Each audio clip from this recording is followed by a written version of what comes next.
Hello everyone, and welcome to today's video. Today, as you can tell from the title, I am going to talk about why I like Sebastian Vael from the Exiled Prince DLC for Dragon Age 2 so much. I am very aware of his faults, so no need to mention them. I also understand why others dislike him, and people are more than allowed to have different opinions. Also, yes, this is a re-upload. Why? One reason is there's something I actually did want to add that I remembered after I had uploaded the original video.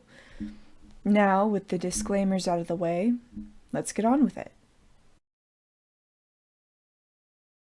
The first thing I want to talk about is the way he treats Meryl.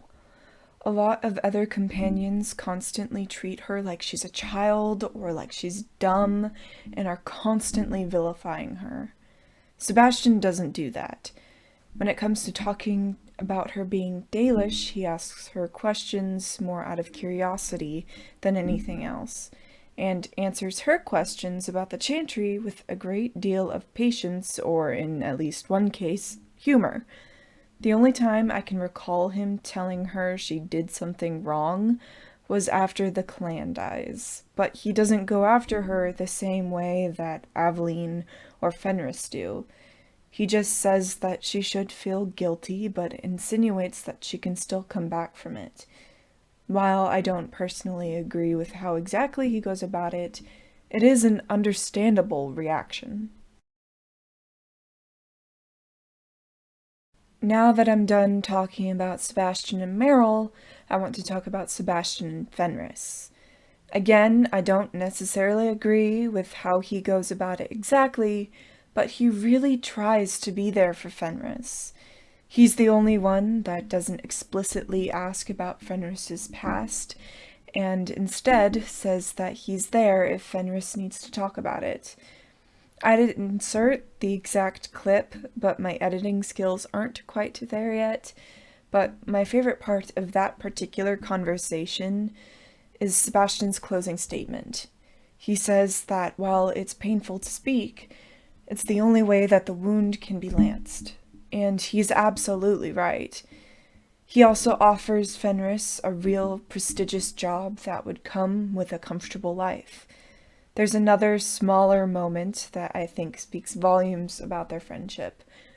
During the Mark of the Assassin DLC, when the companions go to look for Hawk, Sebastian will be praying rather loudly if Hawk brought him along. The only two people he doesn't do this with are Bethany, who he canonically has a crush on if he's not in a relationship with Hawk, and Fenris. Instead, he only starts doing it with Fenris when he remarks that Sebastian hasn't been praying yet, which to me means he doesn't want to annoy Fenris for his own amusement, like he does with the others, and I'm very sure he is doing it to annoy them. I could go on and on about their friendship, but I need to put a stop to that conversation there. Let's talk about Sebastian and Isabella now. He does, of course, make comments on her, lifestyle choices. Yes, let's put it that way, but she's usually the one who brings it up in the first place. Not only that, but unlike Aveline, he doesn't shame her. He teases her at one point, but it's good-natured and Isabella knows it. He does try to tell her that she might be happier if she follows the same path that he went down, as he used to be similar to her, but it's not from the same place of shaming and disgust as Aveline. Rather, it's from a misunderstanding of the life that Isabella has lived. He doesn't try to lecture Isabella to the point where she is surprised by the fact, and when she brings up being surprised by it and trying to get it out of the way, he initially thinks that she's talking about dueling. Overall, their relationship is a lot more good-natured than a lot of people give them credit for. I'm going to jump to the climax now. I could make a whole video about that alone, but I'm only going to mention one thing here. Sebastian is a very, very brave man, and that shows when he stands up to Meredith and tries to defend the mages. He tries desperately to point out to Meredith that Anders was the one responsible, not the other mages, and that Anders is standing right there, did it in front of them, and confessed to it, so that she shouldn't be yelling at Orsino for any reason.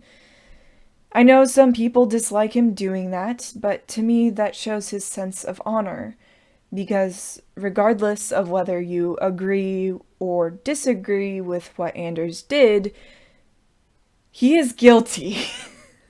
There's no way around whether or not he did it. Moving on from that, let's talk about Sebastian's rivalry. To me, his rivalry is the only one that doesn't feel super toxic in any way.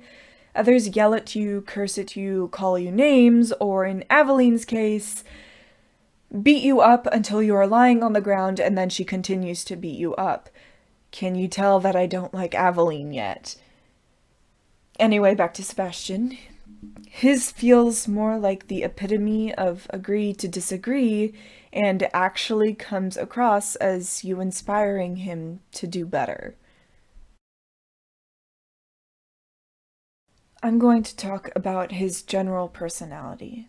It's been mentioned before, but Sebastian tries very, very hard to be kind, which means more to me than just naturally being that way does. He doesn't try to be generally nice either. He oftentimes goes out of his way to be kind at times. The way he reacts to personal slights, such as the Mercs, Lady Harriman, the Chantry explosion, is very consistent, and consistency in any kind can be difficult to find at times. He also has some naive, innocent, I don't know how to put it, but there are moments that contrast against his more vengeful moments in a rather funny way. From his excitement about the dragon in the bone pit, to his excitement about traveling with Hawk, to honestly just a lot of his conversations with Varric.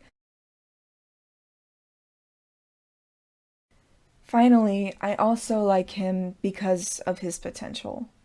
This might seem counterintuitive, but it gives a lot of room for the fandom to have ideas. While I love him, I can admit he's not the most well-written character, and there are a lot, and I mean a lot, of missed opportunities, and there are several things that contribute to that I could go into, but I'm not going into right now. That's all I have for now. I hope you enjoyed.